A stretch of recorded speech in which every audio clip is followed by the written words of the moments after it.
أعوذ بالله من الشيطان الرجيم. بسم الله الرحمن الرحيم.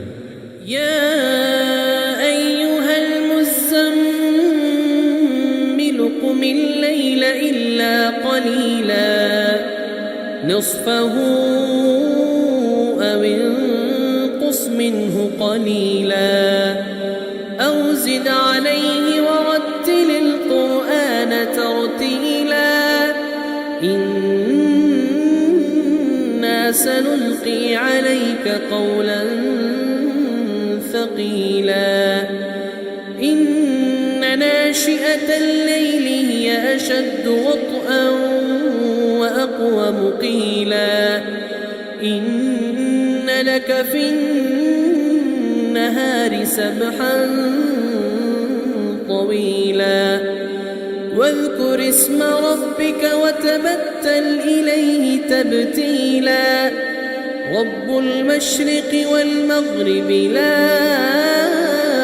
إله إلا هو فاتخذه وكيلا واصبر على ما يقولون واهجرهم هجرا جميلا وذرني والمكذبين أولي النعمة ومهلهم قليلا إن لدينا أنكالا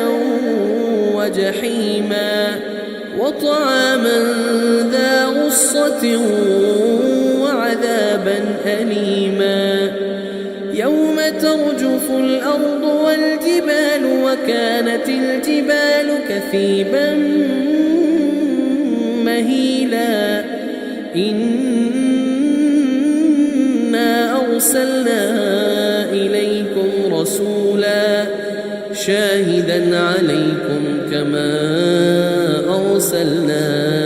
إلى فرعون رسولا فعصى فرعون الرسول فأخذناه أخذا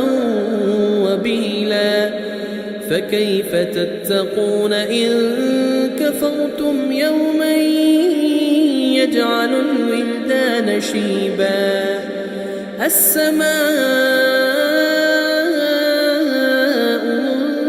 منفطر به كان وعده مفعولا إن هذه تذكرة فمن شاء اتخذ إلى ربه سبيلا إن ربك يعلم أنك تقوم أدنى من ثلثي الليل ونصفه وثلثه وطائفة من الذين معك والله يقدر الليل والنهار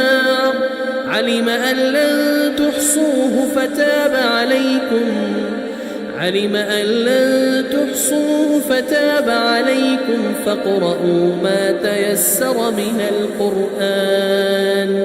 علم أن سيكون منكم مرضى وآخرون يضربون في الأرض يبتغون من فضل الله وآخرون يقاتلون في سبيل الله فاقرؤوا ما تيسر منه وأقيموا الصلاة وآتوا الزكاة وأقرضوا الله قرضا حسنا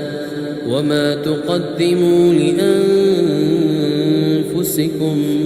من خير تجدوه عند الله هو خيرا وأعظم أجرا واستغفروا الله